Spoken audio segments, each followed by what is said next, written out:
Sometimes asking the wrong question is not just dumb, it can be dangerous.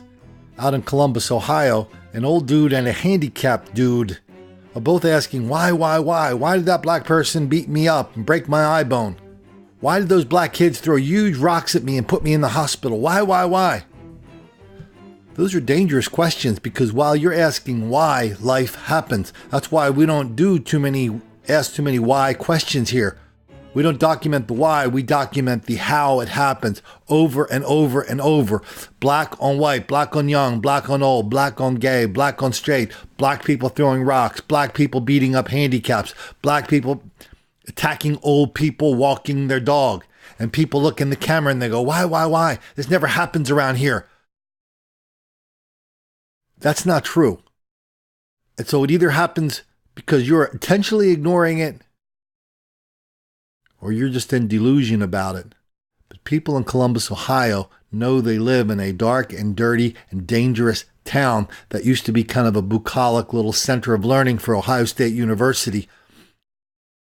But now it's a place where black people think white people are just part of the attraction in a shooting gallery, in a mugging gallery, in a black on white racial hostility gallery.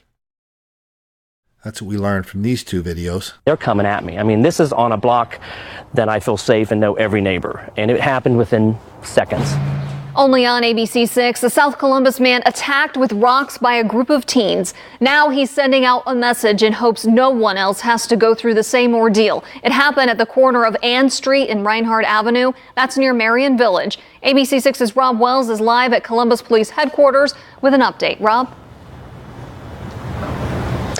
Yeah, and Tara, Columbus police are still looking for that group of 5 teenage boys who attacked Alan Carroll last Friday night. He says he still doesn't know why he would have ever become a target, but he says had it not been for a nearby neighbor, it could have been so much worse that night.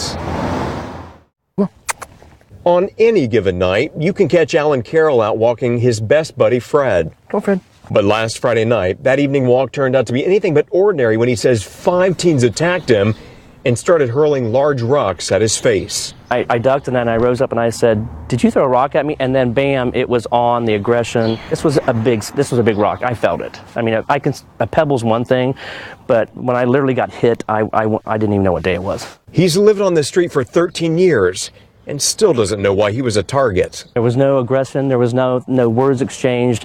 Again, it just happened. We take walks every night. We're in the alley picking up trash, walking dogs. We never have any problems. So this was very unusual.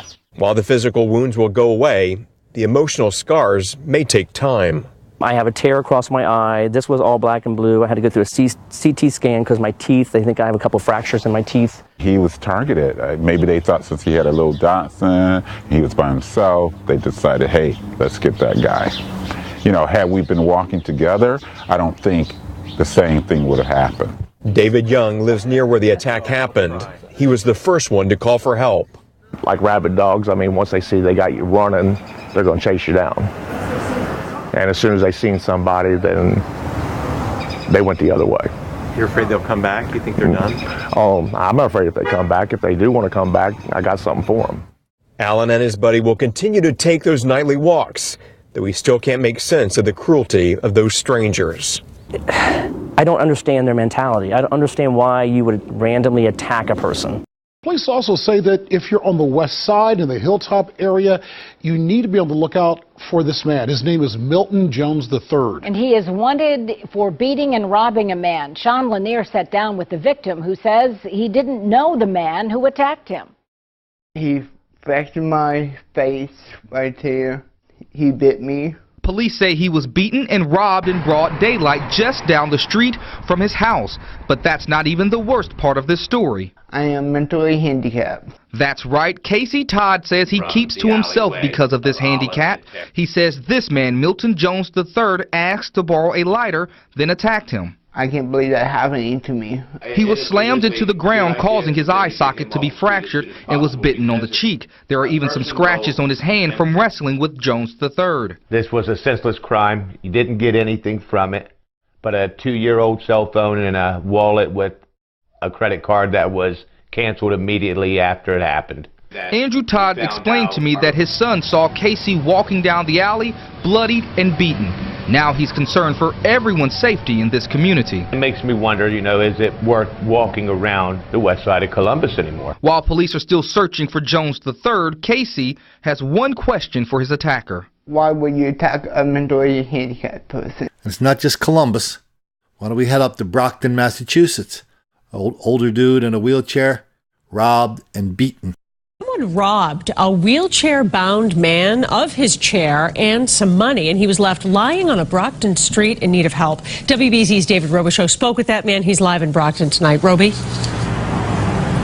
Paula, the unarmed robbery happened at 1 o'clock in the morning. As the victim says, this is a dismal neighborhood, in his words. He lives in the hotel behind me. He was returning from a night out with friends when he was attacked from behind.